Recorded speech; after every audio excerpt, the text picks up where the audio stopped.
Mission भनेको सरकार ढलाउने, यो सरकार ढलाउने भन्दा पनि व्यवस्था परिवर्तन गर्ने भन्नु। हामीले न हत्या गर्नु छ, न हिंसा गर्नु छ, के गर्नु छ, हामी खालि हाम्रो देशलाई नराम्रो भयो, अब यो हामीले सही छैन भनेर चाहिँ जेनजी पुस्तालाई पिर पर्यो अरे, राम्रो लागेन अरे। जेनजी पुस्ता भन्ने चाहिँ नि कुनै ठगी खाने भाँडो हो? जेनजी पुस्ताको नाम लिएर जे पनि गर्न पाइन्छ त्यो।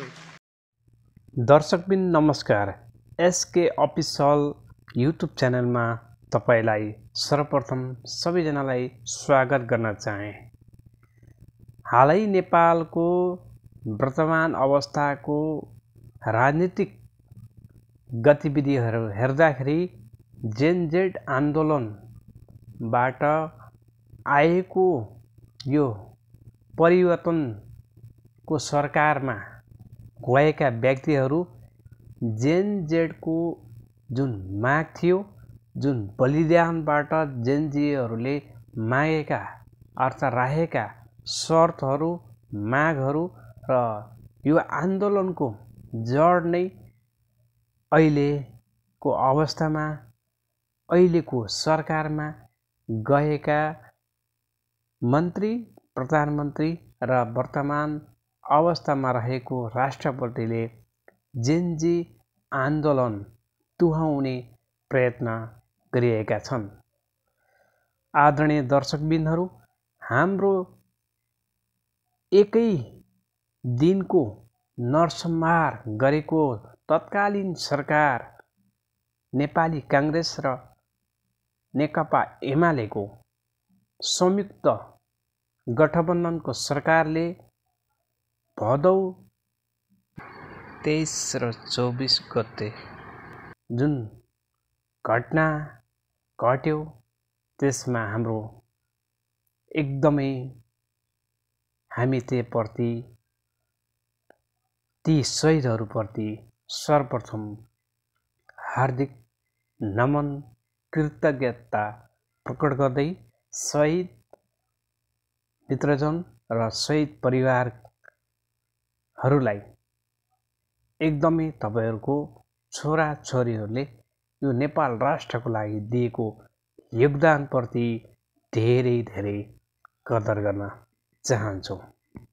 र आदरणीय दाजुभाइ दिदीबहिनी, आमा बुवा, सम्पूर्ण जेनजी पुस्ताहरूलाई म के भन्न चाहन्छु भने, जेनजीले जुन परिवर्तनको आवाजलाई विस्फोट गराएको थियो, त्यो विस्फोट एउटा राजनीतिक हिसाबले दमन गरिँदैछ।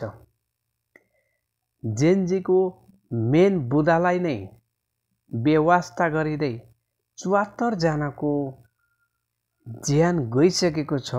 ती योद्धाहरू, ती वीरहरूको रगतले हामीलाई शान्ति मिल्ने छैन, किनकि हामीले जेनजेड पुस्ताहरूले ल्याएको यो परिवर्तनको जुन एजेन्डा, जुन जड थियो, त्यसलाई हामीले पुरा गर्न सकेनौँ भने आदरणीय सम्पूर्ण नेपाली दाजुभाइ दिदीबहिनीहरूलाई म के विनम्रतापूर्वक अनुरोध गर्न चाहन्छु भने, जेनजेडका मागहरू प्रत्यक्ष कार्यकारी प्रधानमन्त्री,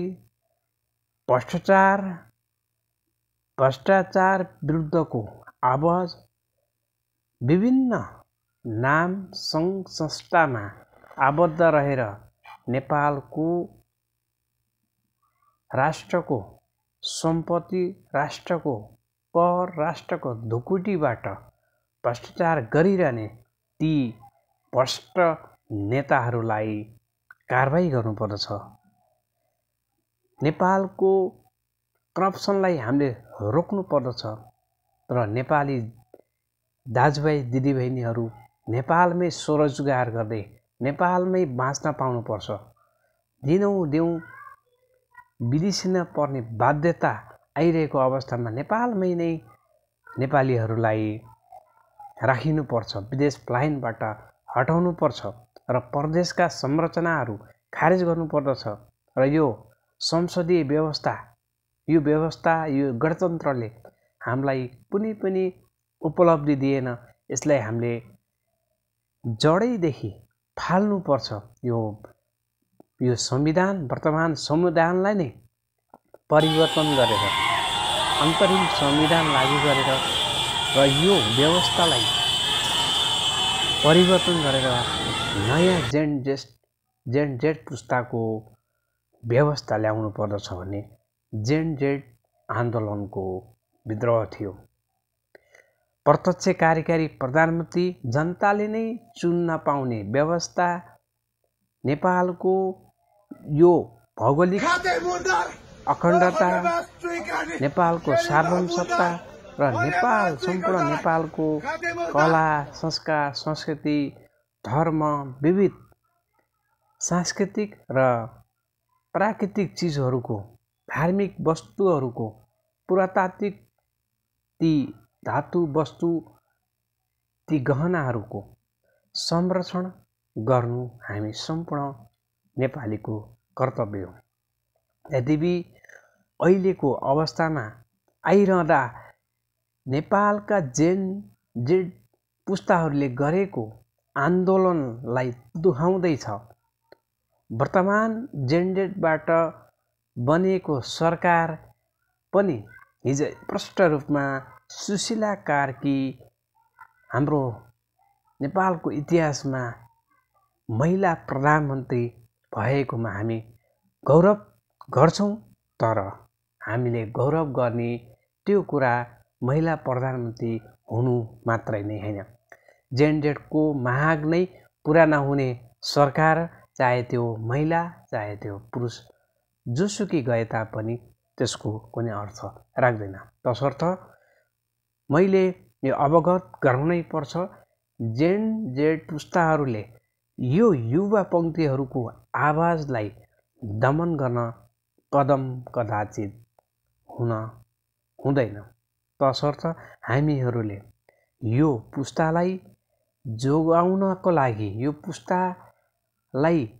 पुस्ताको मागलाई सम्बोधन गर्नको लागि बनाइएको सरकारले नै चुनावी